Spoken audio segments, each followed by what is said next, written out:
Hey friends, welcome back to Better on Purpose. I'm so glad to get to be here with you today. I know there are so many different ways you could choose to spend your time, so thank you for choosing to allow me to be part of your day. Today's conversation centers around something that almost all of us interact with every single day. Something that's helped us stay connected with family and friends, something that's helped our businesses grow, something that's introduced us to new hobbies, new places, new communities, and it's helped us celebrate birthdays, weddings, graduations, promotions, new babies, and so many of life's milestones. It's helped us to reserve memories we'd probably never want to forget. It's made us laugh hard sometimes, and it's taught us new skills and inspired creativity. For many of us, it's become such a normal part of life that we don't often stop to think about the ways it's shaping us. Not just in the obvious ways, but in the quieter ones, the ways it influences our attention, our emotions, our relationships, even the stories we tell ourselves. And that's exactly what I'd love for us to do today. I'd love for us to slow down for a few minutes and think about our relationship with social media.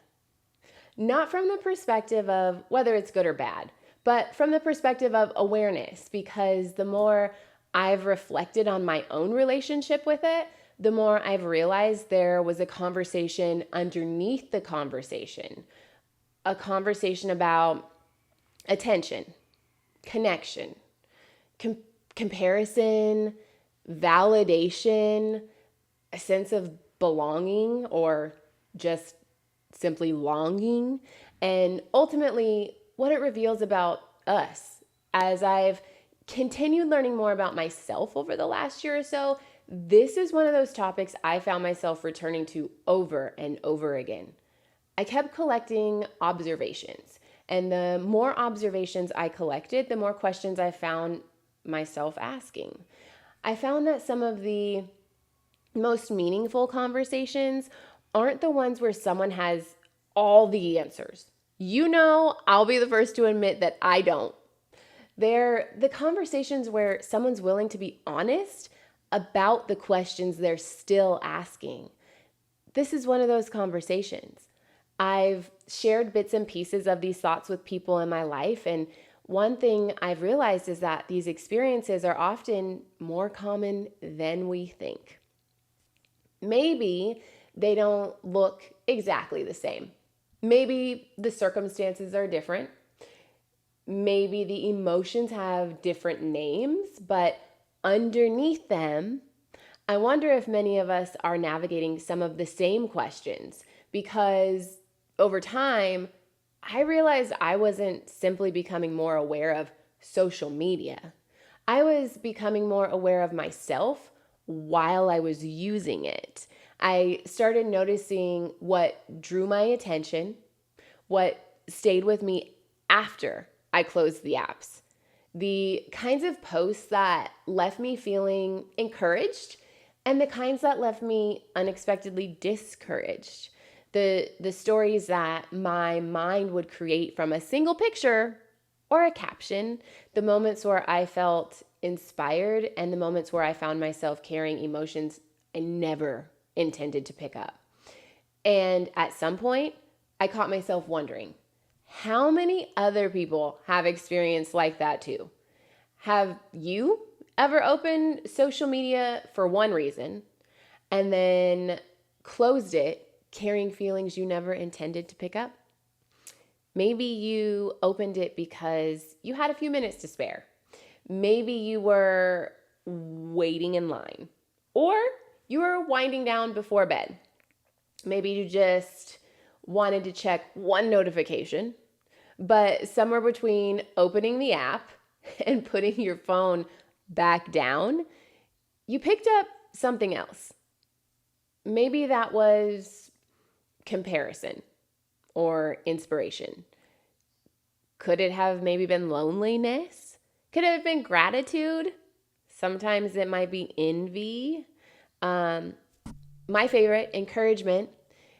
and maybe even curiosity, or sometimes a little sadness.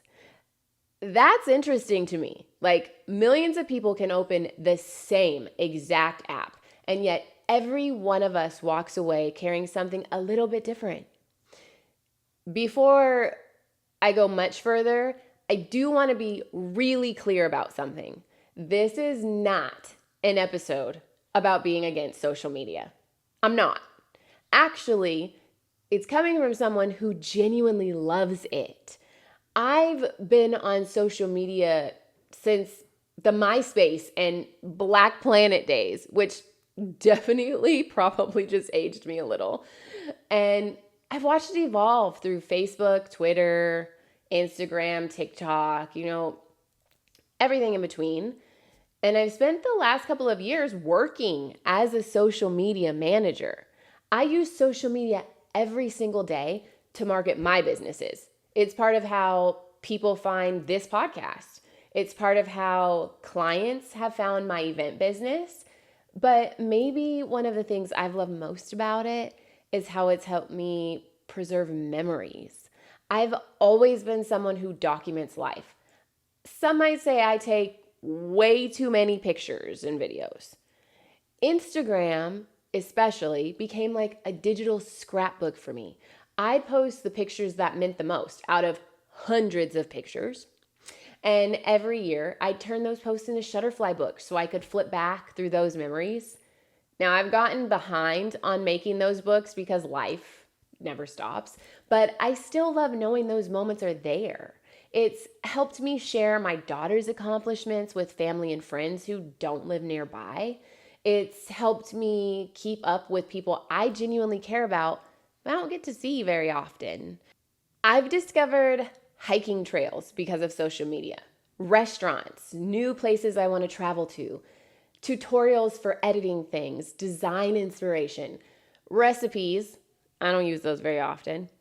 I've laughed until I've cried because of funny videos. I've learned things I probably never would have learned otherwise.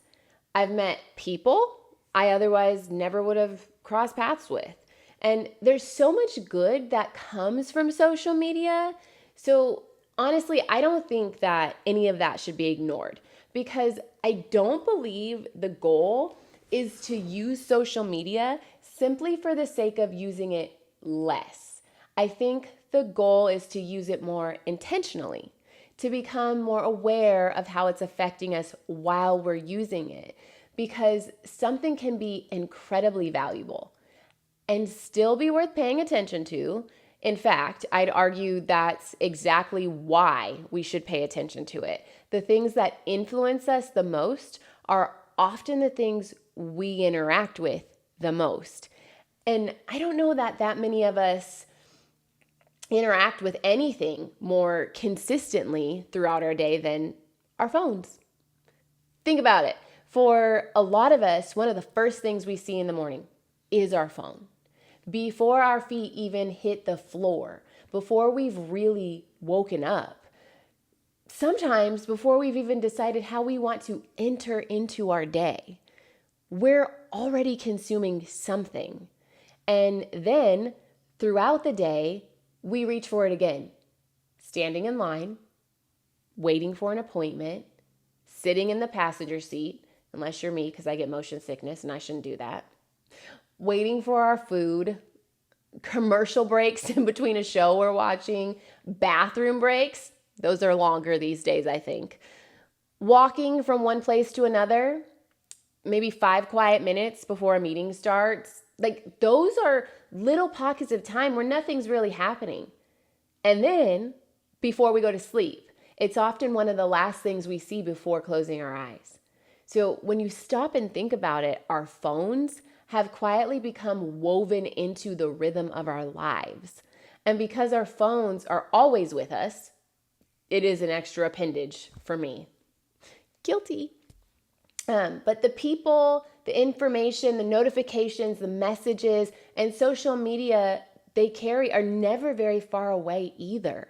We're constantly connected, constantly reachable, constantly aware that someone might need us or that we might be missing something. And I don't know that we fully stop to consider what that kind of constant access is doing to us. Not because access is bad, but because constant access quietly shapes the way we move through our days and maybe our expectations. For some of us, it might cause us to experience an intense feeling of FOMO, fear of missing out, or not being considered or included. For some of us, it may cause us to play the comparison game, and we might find ourselves longing for things or experiences of others that lead us to feel like we're lacking in some way. I've caught myself unlocking my phone more times than I can count, and if someone asks me why, I honestly don't know if I could answer. I wasn't looking for anything in particular. I wasn't responding to a message. I wasn't researching something. I just opened it. Almost like muscle memory. Have you ever done that? Odds are you have. You open Instagram. Then a minute later, maybe you're on Facebook. Then somehow you're on TikTok. And then for some of us, we even make our way to YouTube Shorts. Then before you know it, 20 minutes or longer have passed. Maybe 30, maybe an hour.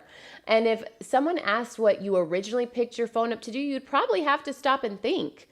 I even remember times TikTok has occasionally interrupted my doom scrolling with those little reminders that basically say, hey, you've been scrolling for a while. And I giggle a little or feel a little guilty because I'm thinking if the app that's literally designed to keep my attention is reminding me that I've been here for a long time, it's probably worth noticing. One of the things I've learned over the last year is that intentionality almost always begins with awareness. You can't choose differently if you don't first notice what you're doing. And that's become one of my favorite questions to ask myself. Not what should I change? I'm someone who says we should ourselves. But what am I noticing? Because every episode of Better on Purpose has really started the same way. Not with an answer, with an observation, a pattern, a question, something ordinary that quietly pointed towards something deeper. And as I started paying closer attention to my relationship with social media, I realized I wasn't just noticing how often I reached for my phone. I was beginning to notice why. Sometimes I was looking for inspiration or maybe a tutorial, or maybe I wanted to find that next hike I wanted to check out, or a restaurant, or ideas for a balloon installation. Sometimes I wanted to catch up with friends. Sometimes I just wanted to laugh after a hard day. And honestly, sometimes I think I was looking for connection. I don't know that I consciously thought, hey, I'm looking for connection. I think I simply reached for one of the places that made me feel connected. Or maybe made me feel like I was connected. And that's where I started getting really curious because I realized I wasn't always opening social media with the same intention. Some days I'd put my phone down feeling inspired. I'd discover a new place I wanted to explore, or I'd save an encouraging quote. Those tend to be my favorite. I'd learn something new. I'd see someone accomplish something amazing and genuinely celebrate them. I may not even know them, but it would ignite something within me that felt empowering. Or maybe I'd laugh until I cried over some random animal video, and then I'd close the app feeling lighter than when I opened it. Other days, I'd close it feeling heavier. Not because anything dramatic happened, not because someone said something hurtful, although that can be a thing on social media, of course, but nothing major, just different. For a while, I couldn't quite explain why. So instead of trying to fix it, I just started paying attention, not to everyone else, to myself. I started noticing what kinds of posts stayed with me after I closed the app. What kinds of posts gave me hope? What kinds quietly followed me into the rest of my day? And maybe most importantly, what stories my brain immediately started writing. Because here's something I've realized: social media gives us moments. Our minds give those moments meaning. Think about that for a second. Two people can look at the same exact post and walk away carrying completely different emotions. One person feels inspired, another person feels discouraged.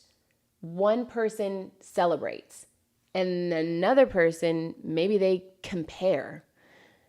One person might think, good for them, and another quietly wonders, why wasn't I there? Same post, different story. And I don't say that to make anyone feel guilty. I actually think it's incredibly human. Our minds are constantly trying to make sense of the world around us. They're connecting dots, looking for patterns, trying to understand, trying to protect us. The challenge is social media leaves us with a lot of unfinished stories. A picture doesn't tell the whole story. A caption doesn't tell the whole story. A reel doesn't tell the whole story. But our minds don't really like unfinished stories. So sometimes we finish them. Sometimes we're right, but sometimes we're not. And one of the biggest things I've learned over the last year is to slow down long enough to ask what actually happened before jumping to what I have decided this means. That little pause has changed a lot for me because I've realized many of the emotions I carried after scrolling weren't actually coming from the post itself. They were coming from the meaning I'd attached to it. That realization did not eliminate those emotions. It just made me more curious about them. There was a time when I probably would have asked, what's wrong with me? Why am I so affected by this? And I still have those days. Like, why can't I just scroll past it? Why do I care? Now I try to ask more often something different. What is this reaction trying to show me? Those are very different questions. One leads to shame. The other leads to understanding. And curiosity has been a much kinder teacher. I've noticed there are people whose names pop up on my phone and my heart responds differently. I've noticed there are certain people whose likes or comments carry more weight than others. I've noticed there are seasons where I find myself checking whether certain people viewed my story, not because I'm interested in analytics, but because if I'm really honest, their response means something to me. For a while, I judged myself for those reactions. Now, I try to get curious instead because I don't think those reactions automatically make me shallow or needy or even like weak. I think they just tell me something. They tell me which relationships matter deeply to me. They tell me where I long to feel seen, where I hope to feel known, where reassurance still carries a lot of weight. Our reactions often point toward our longing. And I don't think longings are something to be ashamed of. I think there's something to understand. Something else I've been thinking about lately is how incredibly accessible we've become, not just because of social media, because of our actual phones. Like, think about how many different ways people can reach us now. A phone call, a text, an email, Instagram, Facebook Messenger, Microsoft Teams, our calendar reminders. Some of us get news alerts. Our watches are constantly buzzing. Our phones buzz. Our computers are dinging. And there was a time when someone had to call your house and hope you were home to reach you. Now people can reach us almost anywhere. And somewhere along the way, it quietly became normal to feel like we should respond quickly. I've noticed that tension in myself. Sometimes my natural instinct is to respond immediately. That's where I lived and operated for a good portion of the time I've had a cell phone. More recently, I've started noticing that more often than not, I genuinely don't have the capacity. And those two things don't always agree with each other. I had to learn that just because someone has access to me doesn't necessarily mean I am available in that moment. And just because I have access to someone else doesn't necessarily mean they're available either. That realization has been surprisingly freeing because I think we slowly started equating accessibility with connection, and they're not the same thing. As I kept sitting with that, one thought kept coming back to me. I didn't quite have words for it yet, but eventually it finally clicked.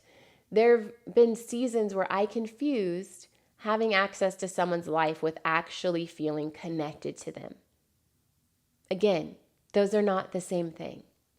And I don't think social media created that confusion, but I do think it makes it really easy to miss the difference.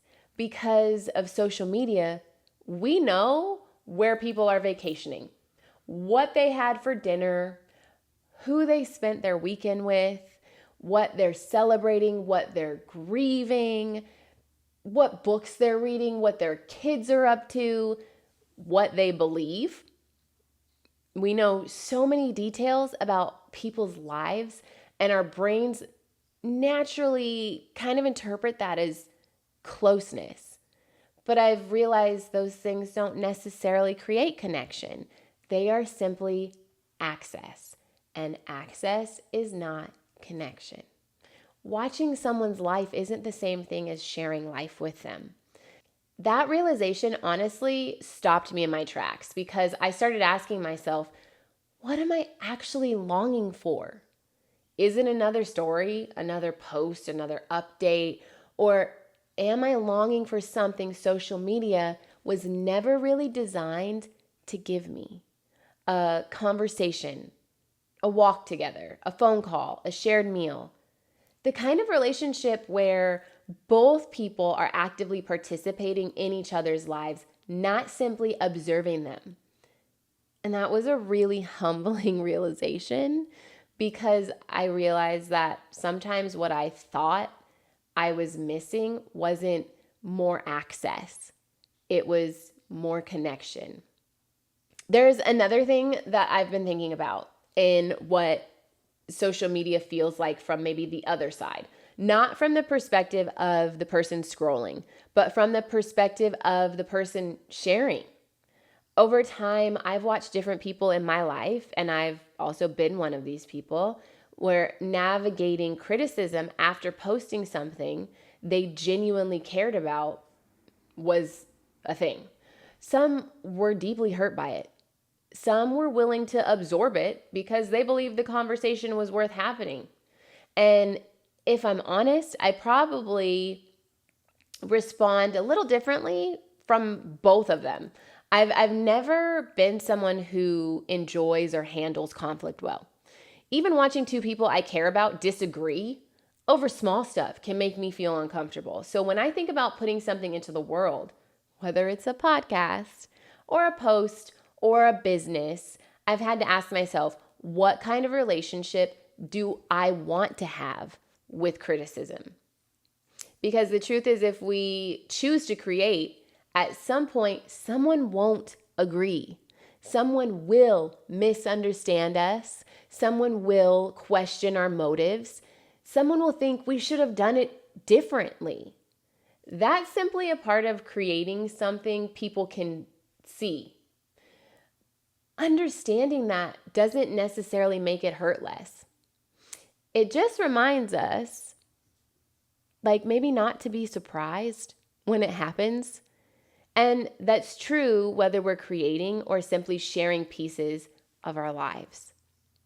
There's another thing that I have been mulling over, and it's that encouragement and criticism often arrive through the very same door. It's pretty common to hear people say, I don't care what other people think. I'm sorry, I do. I wish I didn't. But I don't know that I've ever completely believed that when someone else says it. I think most of us care, maybe not equally, maybe not about every opinion, but there are people whose opinions matter to us, people we respect, people we love, people we hope understand us, people whose encouragement stays with us a little bit longer and whose criticism might sting a little bit more deeply. I don't think the goal is to stop caring. I think the healthier question is, whose voices have I chosen to give influence? Because if encouragement matters, then criticism probably will too. It's difficult to open your heart enough to receive encouragement and somehow close that same door only to criticism. Usually they travel through the same door. So maybe the goal isn't becoming someone who feels nothing. I don't think that's what it's about. I think maybe the goal is becoming someone whose identity isn't completely determined by either one. Someone who can receive encouragement with gratitude and receive criticism with humility and continue showing up with integrity. I'm still learning that. As I've spent more time reflecting on all of this, I've noticed something else. Social media didn't create these parts of me. It revealed them. It revealed where comparison still lives. It revealed where I long to feel seen or whose voices carry more weight than I realized. It revealed the stories my mind is quick to write, the places where I still need reassurance, and a big one was that it revealed what I've actually been longing for. Not another update, not another story or another notification, but connection, real connection. The kind that isn't measured by story views or comments or likes. The kind that's built over conversations and shared meals, phone calls, showing up and laughing together, crying together, walking through ordinary life together. Those are the things that I've been longing for. And social media, as wonderful as it can be, was never designed to replace those things. It can definitely support them. It can help us maintain them. It can introduce us to people or preserve memories. It inspires us, but it can't become them. And I think recognizing that has changed the way I used to see it, the way I use it. Not perfectly. I'm still very much practicing this. There are still days when I catch myself checking into who watched my story. There are still days when certain people's responses affect me more than I'd like to admit. There are still moments where I close the app carrying something I never intended to pick up.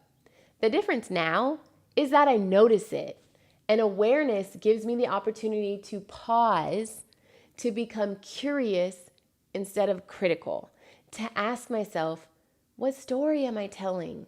What am I actually longing for? What did I just pick up?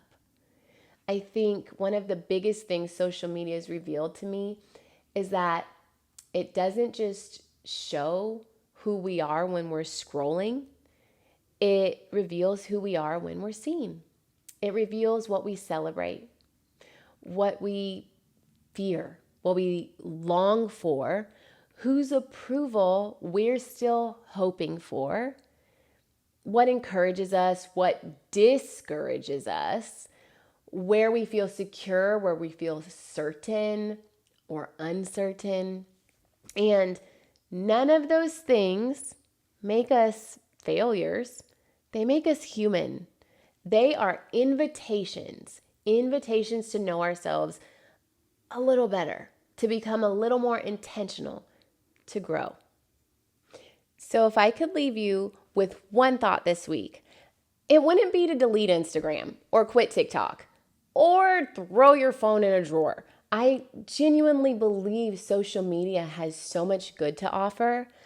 I hope we continue using it to celebrate people, to learn, create, preserve memories, build businesses, to laugh, to encourage one another. I just hope we become a little more aware while we're doing it. Notice why you open the app. Notice what keeps your attention. Notice how you feel when you close it.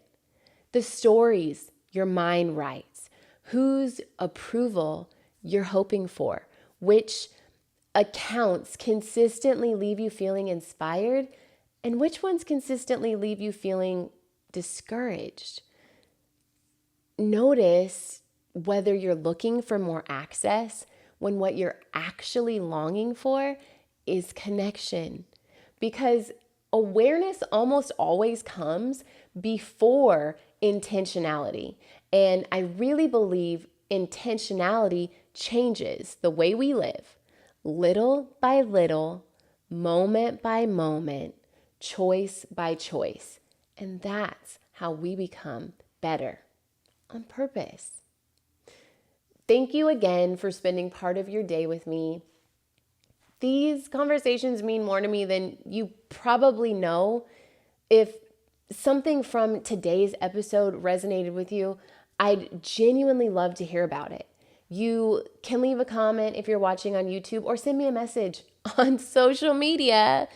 Some of my favorite conversations have started after an episode ended, and I'm always grateful when you invite me into your own reflections too. Until next time, take care of yourselves, take care of each other. I'll see you next week.